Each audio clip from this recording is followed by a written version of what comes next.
What's up, graduating class of 2020? I'm Xavier Garcia. Welcome to the Ultimate Psychology channel. I'm creating awesome videos to cure all your life. So what's this got to do with you? I don't know. This message is for you though. What I want to get into is I want to first of all congratulate you. You just finished high school, 12 years of education, or maybe perhaps more if you're a super senior.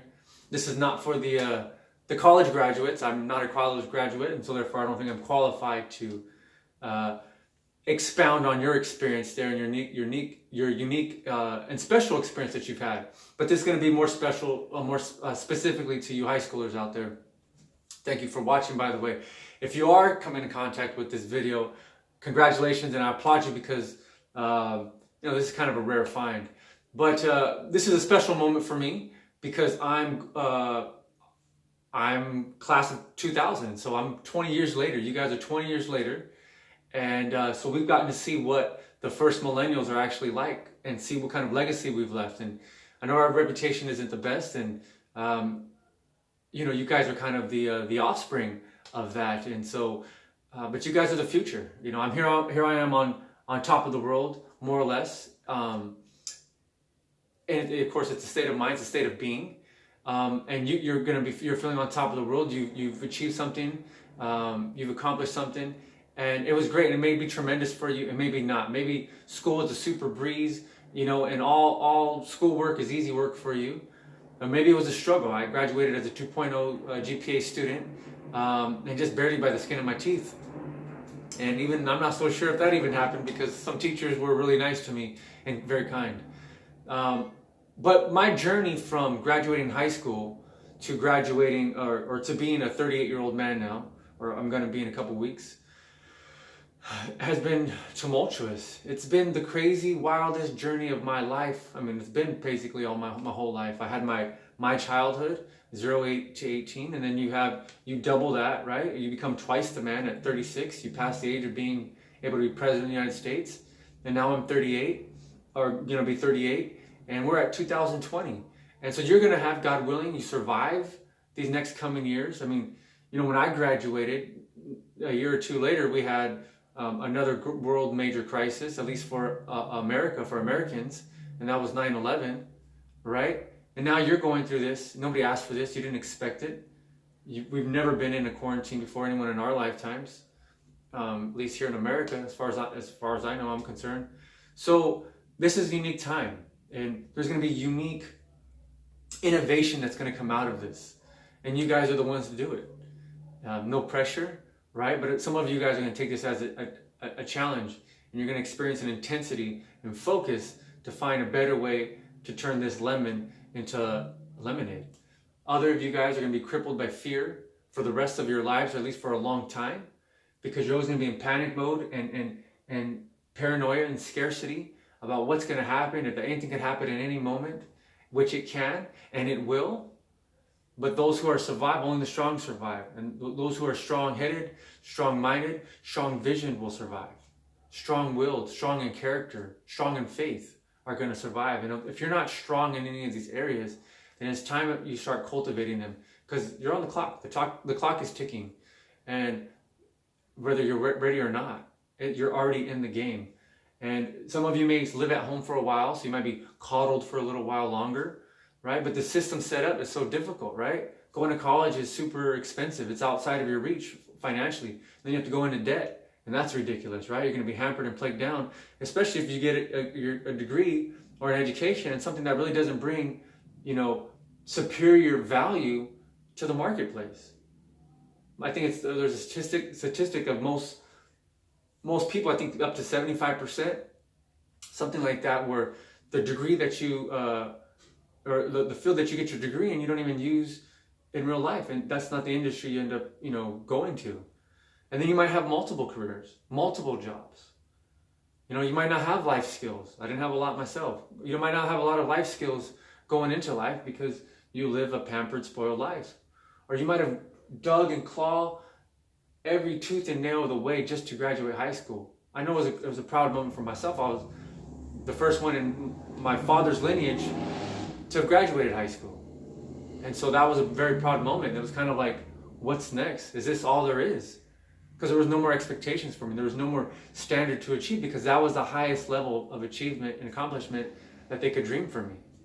I mean, heck, even working at a job at McDonald's and just being a stable employee somewhere, stable worker somewhere, was an accomplishment from that perspective and that perception from where they come from.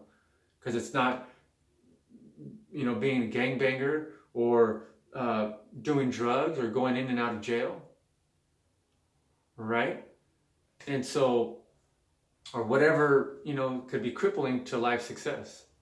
And so, series of events happen, but ultimately I have to make the decision for myself. I have to take personal responsibility.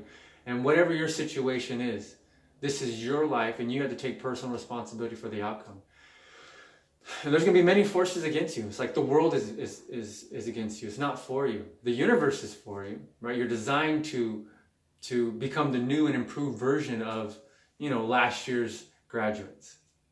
And you have a unique set of challenges, but you have a unique set of opportunities. But it all starts with taking personal responsibility for your life. There's so many things you can blame people for. Blame the system, blame the government, blame your parents. But at the end of the day, it's up to you. I remember going to the refrigerator, and I'm 19 years old, 18, 19 years old, and I had my stepdad in the house, and I got like a little part-time job working at a bookstore. And I remember going into the refrigerator, opening, because it's just mom's house, right? You can go in, you just eat whatever you want, whatever she provides, whatever's there. And I realized I didn't pay a dime for any of the food in there. And I was like, whew. And so I got real extreme, and I'm like, I didn't pay for the food, so I'm not gonna eat anything I didn't buy and pay for, right? That was kind of extreme, it's kind of silly, it's ridiculous, because we're all gonna be down on our luck, or that's just how we're started, right? You look at reptiles and animals in the wild. We're animals too, right? We're superior animals. We're also, we're not just human beings when we have and having spiritual experiences, as it says, right? We're spiritual beings having human experiences. There is a distinction. My personal belief. But when you look out into the wild, these animals, and we're all, animals and humans, we're wired a little differently. It takes humans a lot longer to adapt to the world. But if you're like a cow or a cat or a snake, different breeds of animals adapt to life right away. Snakes can just go right off and they just live their lives. They don't need parenting. Humans, we need a lot of parenting.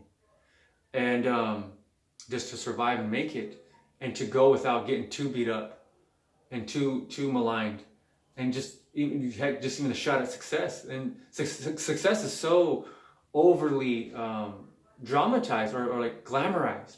But it is a possibility. And so when people do make it, we want to inspire you. But a lot of the time, the story that goes behind it is not really told, because your story is going to be different than their success story. There's going to be a lot of parallels, a lot of things that are universal for all experiences. You're going to have a challenge. You're going to have to overcome it. You're going to have setbacks after setbacks after setbacks. If you're going to go off and be a great success, I'm telling you in advance that you're not going to know all the opportunities or difficulties that you're going to face. Because probably at your level of weakness or your level of strength, that if you were told all those things that you're going to go through, you're going to have to go through if that's your big dream.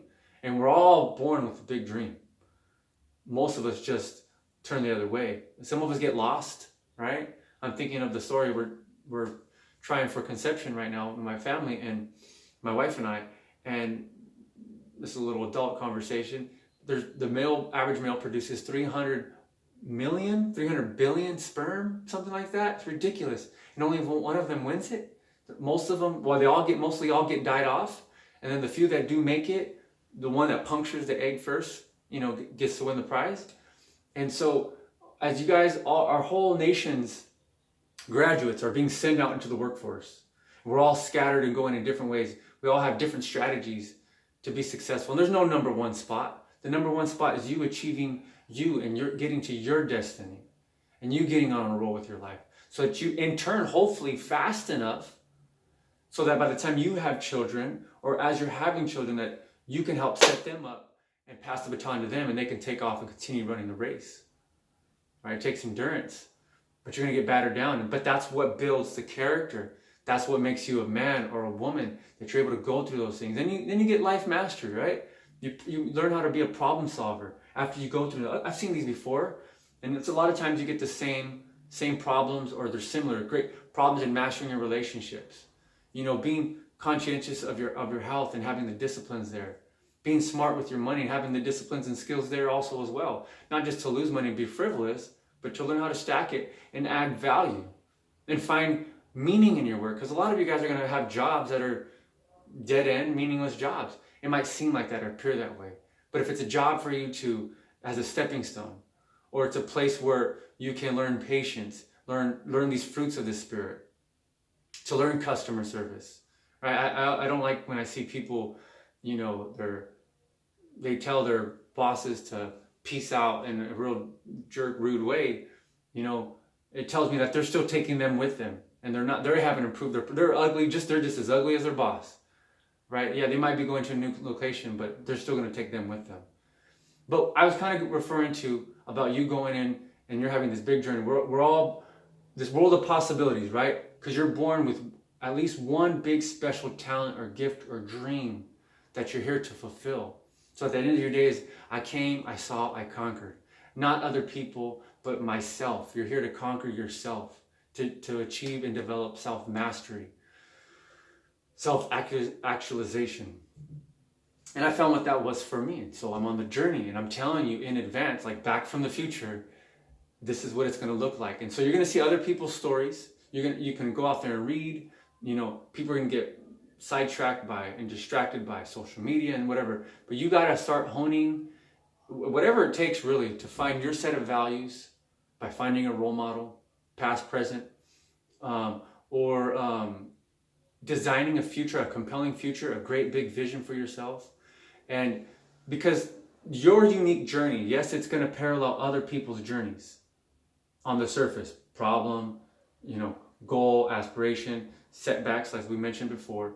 But since it's unique to you, you can't fill in all the details. So you're going to watch someone else's success journey, their great American success story, and you use that as a role model or as a template for you, a blueprint.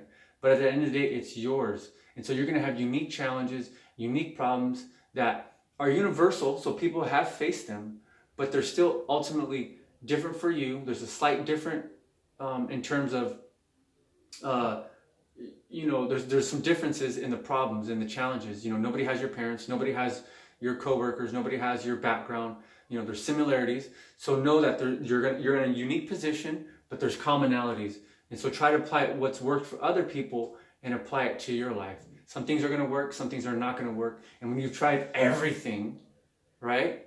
Everything that there is to do, and it still hasn't worked, that's where the innovation comes from. And that's your opportunity. And that's your gift. And so when you bring that to the world and you say, you know what? I tried everybody else's method. It didn't work for me. But, it was 99% perspiration and 1% inspiration.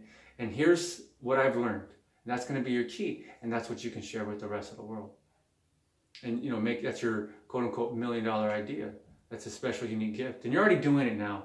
You don't have to go through problems first. But maybe you haven't recognized what it is. And you haven't really learned how to hone it and capitalize on it. So that's my challenge to you. So it's a big world out there, class of 2020. I wish you good luck, and to invest in yourself, start the process of self-education, and that to make life on your terms, that you're a benefit to yourself and you're a benefit to others. Enjoy the process, achieve the biggest goal that you can achieve for yourself that brings you the fulfillment. And you're going to be wrong at times. You're going to make mistakes. Forgive yourself. Find God. Partnership with Him. That's my personal belief, and I want to share that good word with you. And ultimately, at the end of the day, what I'm here to give back and pay it forward to is to love with freedom. You're going to have lots of challenges, but continue to live with an open heart. There's going to have the worst atrocities. The world's going to turn upside down. Yeah, so what? You can do it. You can make it happen. So God bless you. Love with freedom. Thank you for watching. Peace.